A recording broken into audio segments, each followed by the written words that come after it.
Shalom semuanya. Kita terus berbicara tentang Matius pasal ke-5. Hari ini kita berkata tentang ayat 6. Berbahagialah orang yang lapar dan haus akan kebenaran. Apakah saudara pernah merasa lapar? Dan kalau kita tidak makan, berapa lama merasa lapar? Kalau kita tidak makan seminggu, merasa lapar atau apa? Ya, kalau orang-orang biasa, kalau tidak makan satu hari cukup merasa kelaparan, kan?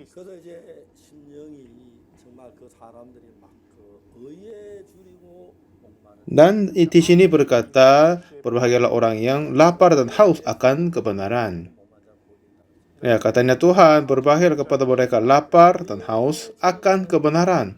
Siapa yang merasa lapar akan kebenaran? Kepada seorang yang tidak punya kebenaran, tidak mempunyai yang baik. Ya, memang kita masuk kerajaan surga harus mempunyai kebenaran, tetapi seseorang yang tidak punya kebenaran itu, mereka adalah yang lapar dan haus akan kebenaran. Dan banyak orang ditipu oleh iblis, dan banyak orang terasa puas akan kebenaran. Ada seorang di ahli Taurat datang kepada Yesus pada Lukas pasal 10. Kata dia, apa yang aku perbuat untuk dapat memperoleh hidup yang kekal? Kata dia, apa yang harus ku perbuat untuk memperoleh hidup yang kekal? Siapa yang bisa berkata begitu? Seseorang yang dapat berkata apa yang harus ku perbuat, artinya dia bisa melakukan sesuatu dengan keinginannya. Oh ya, silakan berbuat apa saja, aku kasih tahu saja, saya akan berbuatnya. Ya, kalau saya menjaga hari Sabat sudah cukup, menjaga hukum Taurat 10 hukum, apakah ini atau yang lain? Dengan apa saya harus menerima, memperoleh hidupnya kekal, kasih tahu saja. Dan lalu aku akan berbuatnya. Inilah orang seperti begitu. Awalnya, orang-orang masuk gereja memulai mempercaya Tuhan Yesus. Dan banyak pendeta-pendeta mengajar harus melakukan yang baik.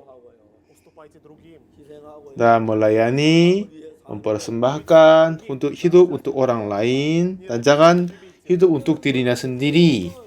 Ya kan? Dengan itu diajar bahwa kita harus melakukan sesuatu yang baik. Dan banyak orang berpikir, iya itu bagus. Pendeta kami khotbahnya bagus sekali. Iya, memang kita bagus, kita berbuat baik. Aku akan berusaha hidup dengan baik. Dengan itu banyak orang berusaha berbuat sesuatu yang baik. Dan awalnya mereka berusaha mencoba kelihatannya baik. Oke, aku akan berhasil dengan ini. Dengan ini saya akan melakukan kebenaran, kebaikan, bagus. Mengasihi sesama manusia, melayani, hidup untuk jemaat, dan yang lain-lain. Oh ya, ini kehidupan rohani gampang, bagus. Kenapa saya tidak melayani begitu dulu? Nah, sekarang ini saya sudah cukup sekali berbuat baik. Banyak orang terasa begitu awalnya. Tapi, setelah itu, kadang mereka melihat diri sendiri bahwa kadang berbuat kejahatan. Ada seorang yang berusaha berhenti merokok. Kenapa saya berhenti merokok? Ya, 10 hari kemudian, ini akan jadi tahun baru. Ya, pada saat tahun baru, saya akan berhenti merokok. Jadi dia memutuskan bahwa 10 hari kemudian dia akan berhenti merokok. Lalu dia membeli rokok untuk 10 hari saja. Dulu memang dia tidak banyak merokok. Tetapi kiranya dia apa? 10 hari kemudian tidak akan merokok lagi, kan? Jadi 10 hari sudah bebas. Jadi dia merokok lebih dari biasanya. Ya, 10 hari kemudian saya tidak akan merokok lagi. Hanya 10 hari saja ini akan merokok. Dan lalu biasanya dia merokok 10 per hari, tetapi lalu merokok 20 sampai 30. Jadi jumlah rokok itu makin naik. Lalu ini hari terakhir dari tahun ini, kata ini rokok terakhir, setelah itu saya tidak akan merokok lagi. Dan dia sudah merokok itu, lalu berpikir apa? Oh, ini masih hari ini, masih ada waktu. Saya akan merokok satu lagi aja. Setelah ini, saya akan berhenti. Jadi 2-3 kali lipat dia merokok dari biasa. Akhirnya dia menambah lebih banyak dari biasa kan? Besok hari sudah memulai tahun baru. Oke, inilah hari saya tidak lagi merokok. Aku tidak lagi merokok lagi. Tanganku tidak akan mengambil merokok, bibirku tidak akan merokok, itu tidak akan terjadi. Dariku tidak sama sekali ada bau rokok. Aku tidak perlu menggosok gigi karena rokok. Mulai hari ini saya tidak akan rokok. Terus dia memutuskan dengan kuat. Dan sepanjang hari dia tidak merokok. Memang dia mempunyai keinginan, tapi sudah habiskan semuanya.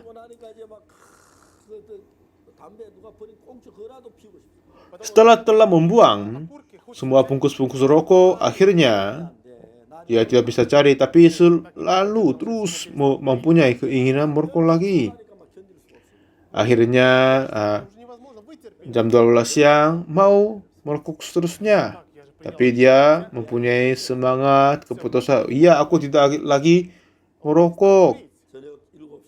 Akhirnya dia tahan dulu sampai jam 7 malam.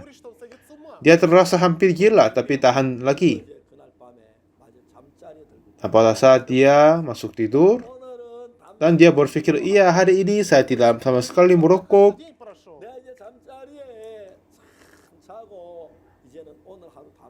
Ya, dengan ini saya sudah berhasil tidak merokok hari ini.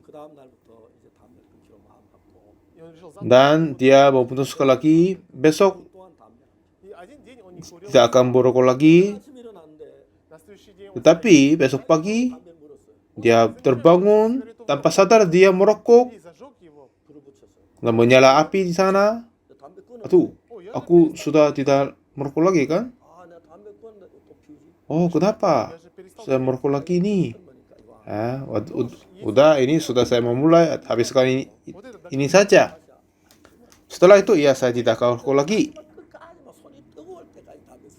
Jadi dia terus merokok sampai terakhirnya. Setelah itu, habis sarapan, sudah menjadi jam 12 siang. Sungguh dia ingin sekali merokok. Kiranya apa? Oh iya, sudah melanggar ke hari ini kan? Ya baik, hari ini aja. Aku akan memulai ulang besok lagi. Jadi dia memulai merokok siang hari dan besok juga berikutnya. Mulai hari dia memutuskan tidak akan merokok selama 10 hari, merokok melebihi dari biasa. Nah, tapi itu sudah menjadi lebih terbiasa kepadanya. Akhirnya jumlah merokok makin naik. Ini sering terjadi itu kan? Jadi kiranya mereka biasanya, iya kalau saya memutuskan tidak akan merokok, bisa kan? Seperti begitu, iya saya akan menjaga ibadah minggu, akan terus ke gereja. Aku akan mempersembahkan 10%.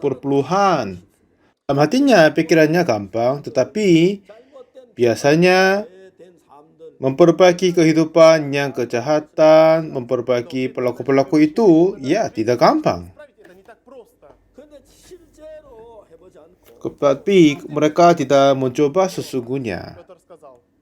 Seperti Petrus berkata, walaupun semuanya menangkal Yesus, aku tidak akan menyangkal Yesus Tuhan. Walaupun aku mati, tidak akan menyangkalmu Tuhan. Pikirannya begitu. Tapi pada saat keadaannya, hati dia menjadi lemah sekali. Oleh karena itu, orang jatuh ke dalam minuman alkohol dan merokok yang begitu. Belum mereka mengalami sesuatu, dan seseorang memutuskan akan memperbaiki pelakunya, kiranya akan berhasil. Seperti yang tadi, Lukas 10, seorang ahli Taurat berkata, "Guru, apa yang harus kuperbuat untuk memperoleh hidup yang kekal?" Artinya apa? Dia menganggap diri dia bisa melakukan apa saja diminta oleh Tuhan. Ya, kenapa orang minum alkohol? Berhenti aja. Ya, aku tidak suka merokok. Kenapa orang berbuat dosa? Kenapa orang berbohong? Bohong itu jahat, tidak baik. Jangan berbohong. Kiranya kita biasanya begitu kan? Selama kita berada di dalam pikiran-pikiran begitu, kita kira bagaimana mungkin kita akan melakukan hukum Taurat, bisa mempersembahkan dan hidup dengan baik-baik. Kita dapat merasa begitu. Tetapi pada saat kita sesungguhnya berusaha itu, ya, berhenti merokok, berhenti alkohol itu tidak gampang. Sampai sekarang banyak orang berusaha untuk melepaskan berbuat begitu, tapi masih ada yang banyak tidak sukses, jadi merasa susah.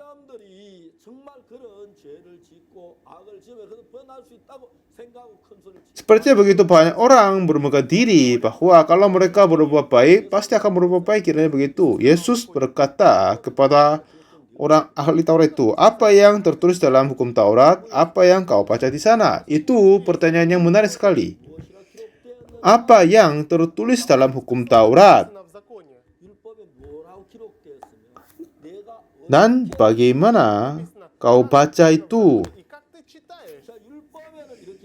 Ya, inilah baca tadi dalam firman Tuhan. Saya bisa mengerti dengan cara ini. Memang hukum Taurat ini dapat dimengerti dengan cara ini atau yang lain, tergantung kepada orang-orang kan? Nah, Yesus berkata, apa yang tertulis dalam hukum Taurat, apa yang kau baca di sana. Ini kata firman Tuhan. Artinya, kamu salah paham dari hendak dan maksud Tuhan. Bagaimana kau baca? Sisi apa bagaimana kau baca? Jadi seperti begitu kita bisa memahami tentang hukum Taurat dengan dua sisi. 10 hukum adalah kayak pusat yang penting dari hukum Taurat kan. Dengan 10 hukum itu kita sering diajar bahwa melakukannya. Tetapi sesungguhnya apa yang Tuhan menghendaki itu beda. Tuhan tidak mengharapkan kita berbuat baik melalui hukum Taurat. Coba melakukannya, apakah itu berhasil? Pasti kamu akan gagal. Sebelum kamu berusaha melakukan hukum Taurat, ya kamu akan mempercayai diri akan berhasil, tapi coba dulu. Pasti kamu tidak akan berbuatnya. Walaupun kamu berusaha tidak akan berhasil melakukan hukum Taurat. Akhirnya, apa yang orang akan menemukan adalah betapa jahatnya, betapa kotornya, betapa berzina, betapa betapa licik. Ini kamu akan menemukan. Jadi dua macam orang mengerti tentang hukum Taurat. Pertama, seseorang berusaha, kalau saya melakukan pasti akan berhasil. Jadi mereka terus berusaha melakukan hukum Taurat. Tetapi selama berusaha melakukan hukum Taurat, akhirnya menemukan bahwa aku ini adalah orang jahat, tidak bisa melakukan hukum Taurat. Pasti aku akan terkutuk dan dihukum mati. Inilah yang kita akan menemukan. Dan mereka bertanya pada Yesus, siapakah sesamaku manusia? Yesus berkata lagi, adalah seorang yang turun dari Yerusalem ke Yeriko. Ia jatuh ke tangan penyamun-penyamun yang bukan saja merampoknya habis-habisan, tetapi yang juga memukulnya. Dan yang sesudah itu pergi meninggalkan dia tengah mati, kebetulan ada seorang imam turun melalui jalan itu oleh orang itu, tetapi ia melewatinya seberang jalan. Demikian juga seorang Lewi datang tempatnya itu ketika ia melewati orang itu, ia melihat melewatinya dari seberang jalan. Lalu seorang Samaria yang sedang dalam perjalanan ke tempat itu, dan ketika ia melihat orang itu, tergeraklah belas kasihan. Nah, di sini ada dua macam orang. Ada seseorang yang menganggap diri melakukan hukum Taurat dengan baik-baik. Mereka adalah seperti ahli Taurat, tidak pernah melakukan hukum Taurat sesungguhnya. Tetapi kalau kita berusaha melakukan hukum Taurat sesungguhnya, ya, hukum Taurat ini susah menjaganya. Hukum Taurat ini adalah kudus sekali, tapi hatiku adalah jahat. Aku tidak sama sekali melakukan hukum Taurat dengan sempurna. Aku akan gagal. Aku adalah jahat sekali. Ini adalah orang yang kedua, tanpa membagikan kedua orang ini kepada orang belum pernah berusaha sesungguhnya. Mereka menganggap, iya, kalau saya coba akan berhasil. Pasti akan berhasil. Aku tidak akan mencuri, tidak akan berzina, tidak akan berbohong, akan menghormati orang tua, akan menjaga kudus hari Sabat. Memang mereka kira begitu. Tapi seseorang yang sesungguh berusaha melakukannya akan menemukan apa? Oh, aku telah melanggarkan hukum Taurat, aku akan pasti tidak berhasil. Seperti begitu, seorang turun dari Yerusalem ke Yeriko, jatuh ke tangan penyamun-penyamun, dan memukulnya. Sesudah itu pergi meninggalkannya setengah mati. Cerita ini melukiskan gambar hati kita. Orang ini dirampok oleh penyamun-penyamun dan setengah mati. Dan dia ditemukan jatuh ke tangan penyamun-penyamun. Kalau tidak ada yang bantu kepadanya, dia akan mati. Kebetulan ada seorang imam turun melalui jalan itu, tapi dia melewatinya.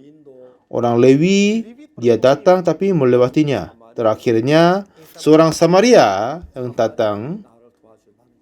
Oh, kalau dia tidak membantu, aku akan mati kiranya. Kematian sudah tiba di dalam hati orang itu. Kutuk telah tiba dalam hatinya. Pasti aku akan kalah. Aku akan kutuk. Inilah penampilan asli manusia. Kita semua seperti orang jatuh ke tangan penyamun-penyamun. Kita jatuh dari iblis, dalam dosa, sudah berada di dalam setengah mati, kalau mati akan jatuh ke neraka. Dan orang ini juga terasa apa? Aku akan mati. Kenapa kita harus mati? Karena dosa kan? Artinya kita tidak punya kebenaran, akhirnya kita akan mati. Ya, kalau kita tahu bahwa aku tidak sama sekali punya kebenaran, penuh dengan dosa, tidak sesuatu yang baik, pasti akan terkutuk, akan dihukum. Aku penuh dengan dosa. Hati manusia ini bagaimana ini? Dia adalah orang yang menjadi lapar dan haus akan kebenaran. Ya, aku ini akan mati di sini. Imam melaluinya, Lewi sedang berlalu. Ya, orang Samaria ini datang kepadaku. Bagaimana mungkin dia akan bantu saya? Dia pasti akan melewati aku juga. Lalu akan menjadi gelap. Di sini ada banyak binatang-binatang hutan akan datang. Mereka akan datang untuk memakan aku. Bagaimana mungkin aku kalahkan binatang-binatang itu? Aku ini mati di sini. Kehidupanku akan berakhir di sini.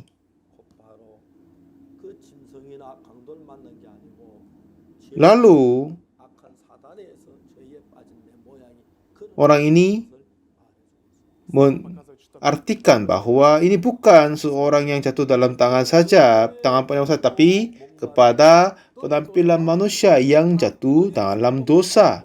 Siapakah yang orang lapar dan haus akan kebenaran. Aku butuh kebenaran untuk datang kepada Tuhan. Aku mempunyai yang baik, harus punya baik untuk masuk ke Tuhan. Aku harus mempunyai kekudusan untuk datang kepada Tuhan. Tapi aku sendiri tidak sama sekali punya kebenaran, kekudusan. Kiranya aku adalah orang baik, sudah melakukan baik, tetapi apa yang saya berbuat adalah semuanya jahatan kotor. Seseorang yang menemukan hal ini, dialah adalah orang yang lapar dan haus akan kebenaran. Siapa adalah orang yang lapar dan haus akan kebenaran? Yang menemukan semua perbuatannya tidak diperhitungkan kebenaran. Mereka menganggap sesuatu yang baik, tetapi ternyata itu tidak jadi baik. Dulu, tanpa pengetahuan, dia bermegah diri, tapi ternyata itu tidak. Sesungguh aku sendiri tidak punya kebenaran. Aku tidak mempunyai yang baik. Dengan ini aku pasti akan jatuh ke neraka. Aku akan terkutuk. Aku sayang sekali. Celakalah aku. Orang inilah adalah orang yang lapar dan haus akan kebenaran.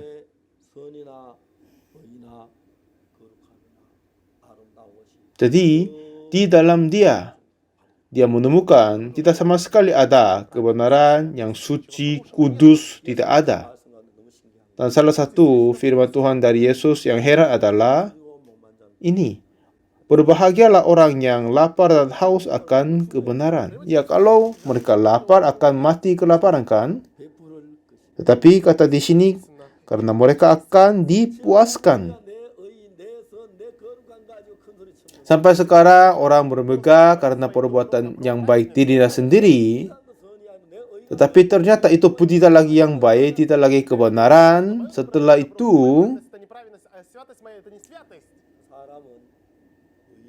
orang itu akan menjadi orang yang lapar dan haus akan kebenaran. Dan kata Yesus, mereka akan dipuaskan. Apa artinya ini? Tuhan akan memberikan kebenaran Yesus kepada orang itu. Tuhan akan memberikan kekudusan Yesus kepadanya. Tuhan akan memberikan hasil yang baik kepadanya.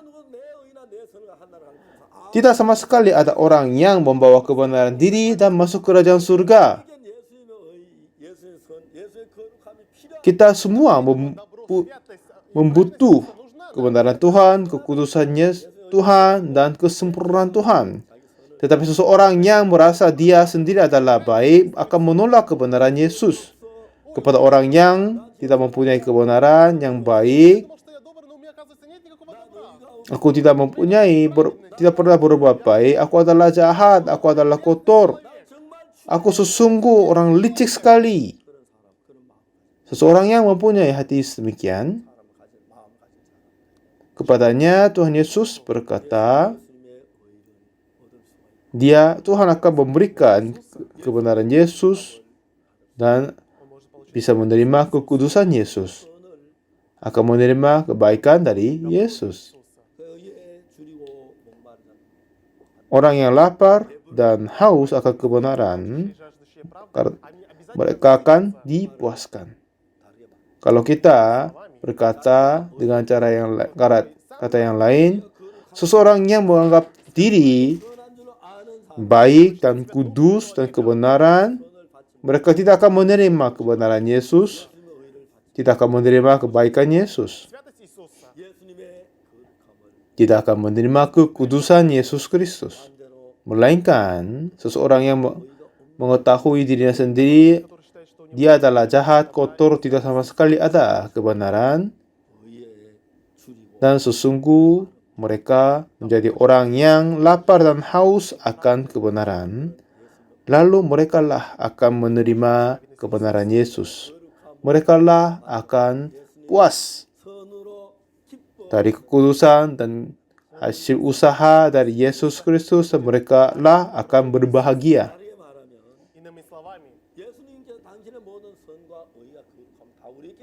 Tuhan Yesus telah memberikan kekudusan, kebenaran kepada kita semua. Tetapi seseorang yang menganggap diri kebenaran yang kudus, mereka akan menolak kebenaran Yesus, kekudusan Yesus, dan maju datang kepada Tuhan dengan kebenarannya diri akan tertolak. Dulu dia menganggap diri baik, kudus, benar, tapi aku tidak, ternyata tidak kudus. Aku tidak benar. Kepada orang ini akan menerima kebenaran Yesus Kristus. Ini akan ternyata doa orang Farisi sama pemungut cukai. Banyak cerita-cerita dari Yesus akan dinyatakan hal ini dan menunjukkan dan mengajar dan memimpin kita bagaimana kita akan menuju kepada kebenaran. Banyak orang masih menganggap diri dia sendiri adalah benar dan baik akan dibinasakan. Tapi mereka akan menemukan kejahatan diri dan menjadi orang yang lapar dan haus akan kebenaran. Mereka akan menerima kebenaran Tuhan Yesus, akan menjadi puas dan mengalahkan lapar dan haus akan kebenaran. Semoga kita semua dibenarkan, dikuduskan oleh Yesus Kristus saja. Terima kasih banyak.